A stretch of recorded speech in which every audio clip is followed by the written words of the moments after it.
मैं अनय अग्रवाल पेशे से एक ट्रैवल फोटोग्राफर हूँ। जिंदगी मुझे अलग अलग जगहों पर ले जाती रही है, लेकिन जो अनुभव मैंने 2022 की सर्दियों में किया, उसने मेरी आत्मा को झकझोर कर रख दिया। उस वक्त मैं उत्तर भारत के एक छोटे से कस्बे बेतिया में था। वहां के जंगल, पुराने किले और वीरान हवेलियां मेरे कैमरे के लिए खजाना थीं। लोगों ने बताया कि एक पुरानी हवेली है, ठाकुर हवेली, जो अब वीरान पड़ी है और जहां कोई जाता नहीं। वजह? अजीब आवाजें, अचानक गायब हुए लोग और रात को जलती बुझती लाइटें। मेरे जैसे खोजी इंसान के लिए यह किसी निमंत्रण से कम नहीं था। मैंने तय कर लिया, मैं उस हवेली में रात बिताऊंगा। शाम होते ही मैं कैमरा, टॉर्च और कुछ खाने पीने का सामान लेकर हवेली पहुंचा। चारों ओर सन्नाटा पसरा था। हवेली के बाहर उगे कंटीले पौधे और टूटी हुई दीवारें उसकी सालों पुरानी खामोशी की गवाही दे रहे थे। मैंने दरवाजा खोला। चर्र की आवाज ने जैसे हवेली की नींद तोड़ी। अंदर घुप अंधेरा था। छत से झूलता एक पुराना पंखा अभी भी धीरे धीरे हिल रहा था। मुझे समझ नहीं आया कि हवा नहीं है, फिर ये हिल कैसे रहा है। मैंने सोचा शायद मन का वहम हो। कैमरा ऑन किया और एक एक कमरा एक्सप्लोर करने लगा। पुरानी पेंटिंग्स, जले हुए लकड़ी के फर्नीचर और एक बड़ा सा दर्पण, सब कुछ जैसे समय में कैद हो गया था। लेकिन तभी मेरी टॉर्च एक पल के लिए बंद हो गई और कमरे में कुछ सरसराने की आवाज आई। मैंने टॉर्च दोबारा ऑन की। सब कुछ सामान्य दिखा, पर मेरा दिल जोर जोर से धड़कने लगा। कमरे के कोने में रखी कुर्सी अब खाली नहीं थी। वहां एक महिला बैठी थी, सफेद साड़ी, उलझे बाल और चेहरा पूरी तरह झुका हुआ। मैंने डरते हुए पूछा, आप यहां क्या कर रही हैं? कोई जवाब नहीं। मैंने एक कदम पीछे लिया। वह हौले से खड़ी हुई। उसका चेहरा अब भी नीचे था। फिर उसने धीमे से कहा, तुम आ गए? मैं कब से इंतजार कर रही थी। उसकी आवाज में कुछ ऐसा था जो इंसानी नहीं लगा, जैसे बहुत गहरी, गूंजती हुई।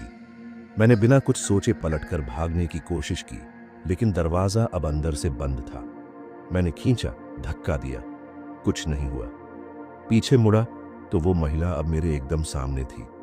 उसके चेहरे पर कोई आंखें नहीं थीं, सिर्फ काले गड्ढे, और मुंह से एक हल्की सी मुस्कान निकल रही थी।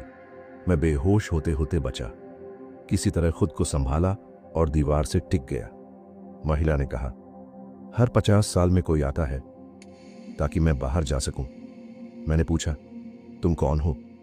उसने दबी आवाज में कहा, मैं राजलक्ष्मी, इस हवेली की आखिरी रानी। मुझे मेरे ही पति ने जिंदा जला दिया था। मैंने देखा कि अब हवेली का रूप बदल रहा था। दीवारें अब चमक रही थीं। लोग यहां वहां दौड़ रहे थे, जैसे अतीत मेरी आंखों के सामने जिंदा हो गया हो। ठाकुर साहब, उनके सैनिक और चीखती हुई राजलक्ष्मी, जिसे जिंदा एक कमरे में बंद कर आग लगा दी गई। एक जिंदा इंसान की चीखें जो मौत की भी सीमाओं को पार कर गई थीं। मैं डर से कांप रहा था। मैंने कहा, मैं तुम्हारी मदद करना चाहता हूं। उसने पास आकर मेरी आंखों में देखा और बोली, क्या तुम अपनी जगह मुझे दे सकते हो ताकि मैं मुक्त हो सकूं? मैंने चौंकते हुए कहा, मतलब? उसने ठंडी सांस में कहा, तुम यहां हमेशा के लिए रह जाओ और मैं आजाद हो जाऊंगी। मुझे समझ नहीं आया कि क्या जवाब दूं। वो मुस्कुराई, बोली, सोचने की जरूरत नहीं, क्योंकि सौदा हो चुका है। तुमने हवेली में कदम रखा और ये हवेली अब तुम्हारी है। मैंने चीखते हुए कैमरा उठाया, दरवाजे की ओर भागा। लेकिन जैसे ही दरवाजा खोला, बाहर पूरी दुनिया बदल चुकी थी। वो कस्बा अब वहां नहीं था, सिर्फ धुंध, पेड़ों के सूखे कंकाल और हवेली के जैसी कई और इमारतें। मुझे महसूस हुआ मैं अब किसी और ही आयाम में हूं। राजलक्ष्मी अब गायब थी। हवेली में मेरी मौजूदगी की निशानियां मिट चुकी थीं। मोबाइल नेटवर्क नहीं, कोई रास्ता नहीं, सिर्फ समयहीन वीराना। मुझे नहीं पता मैं कितने दिन वहां रहा। खाना खत्म हो गया था, प्यास से गला सूखने लगा था। एक दिन मैंने जोर से चीख कर कहा, मैं हार गया, जो करना है कर लो। और तभी मेरी आंख खुली। मैं एक अस्पताल में था। पास ही पुलिस वाला बैठा था। उसने बताया, तुम हवेली के बाहर बेहोश मिले थे, 3 दिन से होश में नहीं थे। मैं चौंका, सब सपना था। लेकिन जैसे ही मैंने अपना कैमरा उठाया, मेरे रोंगटे खड़े हो गए। उसमें आखिरी तस्वीर थी एक महिला की, सफेद साड़ी, काले गड्ढों वाली आंखें, जो मेरे पीछे खड़ी थी। अब 2 साल बीत चुके हैं, मैं फोटोग्राफी छोड़ चुका हूं।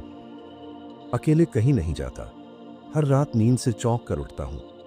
राजलक्ष्मी की वो तस्वीर मैंने लाख कोशिश की मिटाने की, वो हर बार वापस आ जाती है।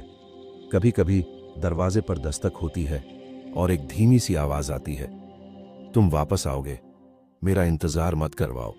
कुछ डर कभी खत्म नहीं होते, कुछ सौदे हमेशा के लिए होते हैं। तो दोस्तों, ये कहानी कैसी लगी?